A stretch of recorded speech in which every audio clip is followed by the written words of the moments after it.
Bouncy houses are quite dangerous, it turns out. South Korea is seeking to criminalize semen terrorism. And do spiders actually sleep? These are the weird news stories for Thursday on Weird AF News, the only daily weird news podcast hosted by JONESY. The only one. I don't have a second one. I wouldn't cheat on you. The Bouncy House has caused many injuries over the years, even deaths.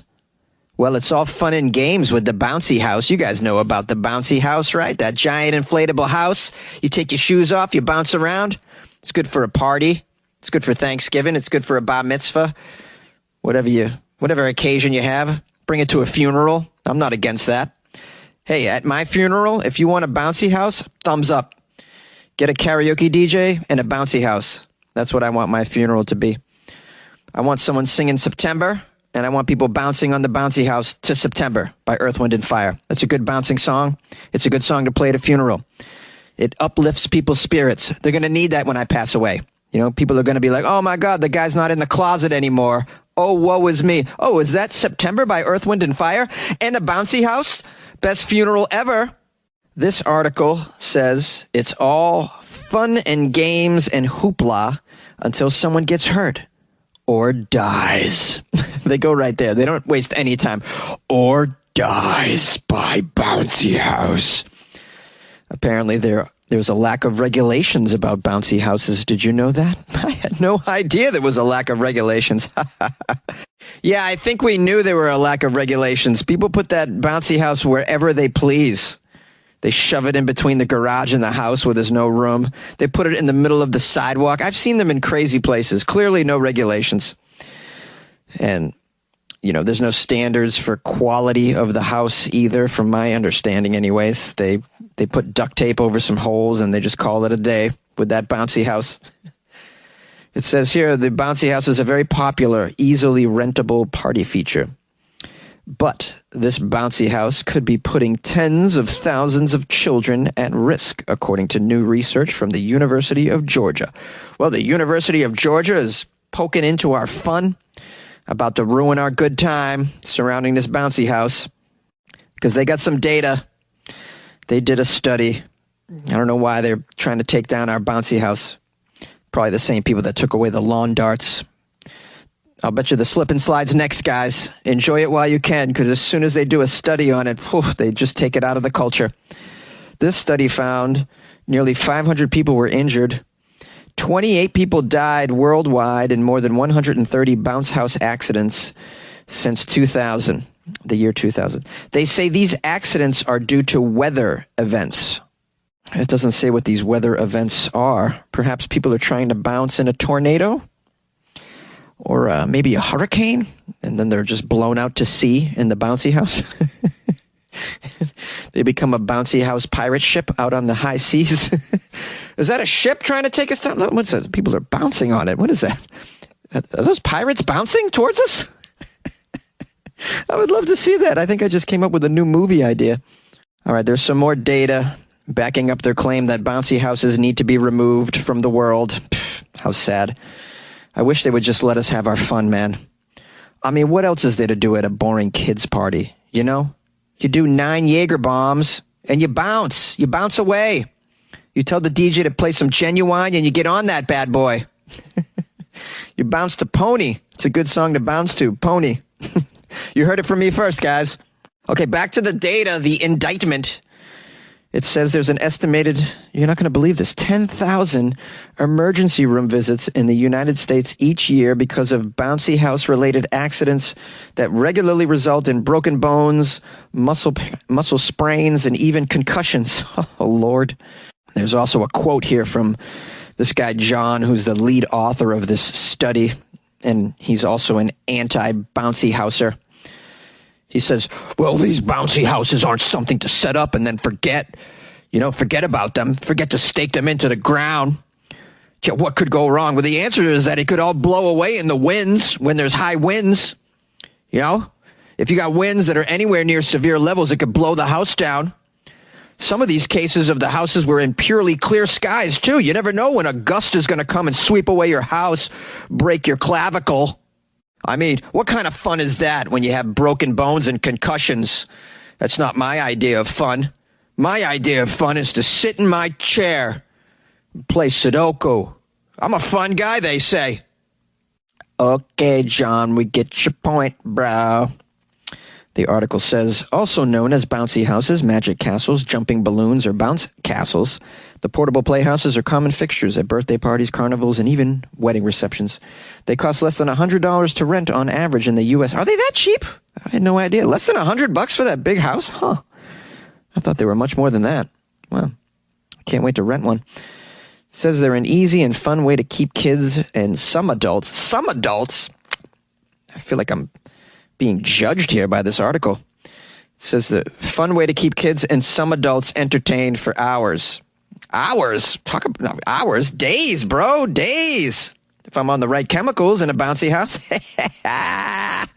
Now back to the no fun study. They found that it didn't take high wind speeds to tip over these inflatable playhouses or even to lift them into the air or send them bouncing along the ground for yards, often while people were still inside. Yeah, we know sometimes it leaves the ground and bounces around. That's a bonus bounce, bro.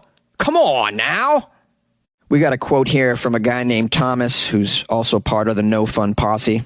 He says, there was a case in Southern California where one of the bounce houses got picked up by the wind and dropped in the middle of a highway with a boy still inside the playhouse. You know, when the winds get to be too much, these bounce houses need not only to be evacuated, but you need to immediately deflate them. There have been cases where a bouncy house was even empty, but it blew away from a strong gust and struck a bystander in the face. Oh, I bet you that led to an amazing TikTok video. The person that was knocked out by a bouncy house. It says here, but fewer than half of the states in the United States have explicit statutes and regulations for safe bounce house usage, the study found. No way. They don't have regulations for bounce houses in half the states? Bro, they don't even have regulations for, like, guns and extended clips in half the states. You think they're going to be on to the bouncy house game? Get a grip, bro. Now, of the states that do have some regulations on bouncy houses, most do not explicitly state weather and wind conditions required for safety use. That's because it's kind of like common sense, dude. You know, if there's a hurricane going on, you don't set up your house. Here's a quote from the first guy. Well, the regulatory landscape is all over the place from one state to another. From our perspective, that ain't good enough. Bouncy houses need to be attended by someone who is weather-wise and can recognize when winds are at an unsafe level. Well, sounds like you need to create a job for someone in the state. You're the bouncy house weatherman. You can call into his hotline. He can tell you if it's safe that day. Yes, the winds are only at about 1 knot. And so bouncy house away today, guys and girls and whoever you are. Hello, this is your Bouncy House weatherman, Derek Levy, and I'm out here today. I gotta say, we got some hurricane winds. I'm gonna say no go on the Bouncy House for the next 18 to 24 hours. In South Korea, they are seeking to criminalize what's called semen terrorism. Politicians in South Korea are seeking to make amendments to some existing laws in order to make semen terrorism a punishable sex crime. This move comes after a string of controversial court verdicts that have punished some men who secretly ejaculated onto women's belongings, which resulted in property damage. They were charged with property damage and not for any sort of sexually criminal behavior, although it was extremely sexual in nature. Turns out that lenient court rulings and some societal attitudes towards sex crimes in South Korea have come under increased criticism over the past few years, and in light of the global Me Too movement as well. And we have something here called semen terrorism. It's the act of secretly delivering or wiping your bodily fluids on someone else. It has become a case in point, with local activists highlighting the lack of an adequate legal framework to punish what they consider to clearly be a sex crime in South Korea. In 2019, a man soaked a lady's footwear with some of his bodily fluids and was only given a 500,000 won fine, which is about $435. Police said at the time of the investigation that This man was charged for property damage because there were no legal provisions to apply any sort of sex crime charges to his activity. That same year, a man was sentenced to 3 years in prison for attempted injury, among other charges, after spiking a woman's coffee with laxatives and aphrodisiacs as revenge for rejecting his love advances. So the guy slipped a laxative in her coffee, along with some aphrodisiacs, and he got 3 years. But the other guy spunked on her shoes. He got a small fine. Yeah, this seems kind of strange. You need to get your act together over there. In May of last year, as well, a male was sentenced to a small fine on charges of property damage after he sent his liquids inside a female colleague's coffee tumbler 6 times over the course of half a year. The court judged that his actions ruined the utility of the container. So that's property damage. Now, local media continue to report on many more instances of what they're calling semen terrorism. Will the laws change? According to the current law in South Korea, a perpetrator must exercise violence or intimidation in order for the offense to be recognized as a sex crime. This would include, obviously, molestation or rape. Also punishable are digital or online sex crimes. Now, they're saying that this semen terrorism doesn't count because it doesn't involve direct physical contact. But it kind of does. That's physical contact with stuff that comes from your body, man. That's definitely direct physical contact. I don't know where you're getting this definition. We have a quote here in the story from someone named Choi. She is the general of a civic group called Korean Women Link. She says, every sex crime is a crime. She believes such acts are also hate crimes against women. She says this isn't a random act of violence in the street. It's targeting a specific gender, and it's a problem. South Korea has seen some progress in recent years when it comes to improving their legal system. Possession of illegal sexual videos is now punishable by up to 3 years in prison, and stalkers will soon face heavier punishments as well. But what about these spunk terrorists? Can't have this going on over there. I've seen it in New York City as well. I've seen someone attempt it. Everybody ran away. He took out his thing, and we knew what was about to happen, so we all ran to the next subway car. You got to just run for your life if you can, little girl. Hide your head in the sand, little girl. You like podcasts? You're listening to my podcast. Maybe you thought to yourself, I'd like to make a podcast. Too difficult. No, not with Anchor. Anchor has free creation tools that allow you to record and edit your podcast from your phone or your computer. Anchor distributes your podcast to Apple, Spotify, Stitcher, and more. They have advertising integration, so you can even make a little money off your podcast. Everything you need to make a podcast in one place. Download the free Anchor app or go to anchor.fm to get started. And good luck with your podcast. Good luck with your creation. Good luck with your life, man. Do spiders sleep? A new study suggests they may snooze just like humans. It's the sound of science. All right, guys, we're going to learn something about spiders. This is a question that has kept some scientists awake at night. Do spiders actually sleep? Well, Daniela Rosler and her colleagues trained cameras on baby jumping spiders at night to find out, do they sleep? The footage showed patterns that looked a lot like sleep cycles. The spider's legs twitched, and parts of their eyes even flickered. The researchers described this pattern as a REM sleep-like state. Just like in humans, REM, or rapid eye movement, is an active phase of sleep when parts of the brain light up with activity and is closely linked with dreaming. Now, other animals, including birds and mammals, have shown to experience REM sleep, but creatures like the jumping spider haven't gotten as much attention, so it wasn't really known if they got the same kind of sleep. These findings were published this week in the journal Proceedings of the National Academy of Sciences. So sounds legit, bro. Now, Rosler and her team dug into this spider sleep situation after she discovered the spiders hanging at night from threads of silk in their lab containers. She had recently scooped up some jumping spiders to study. She says, "It was just the most unusual thing I've ever seen."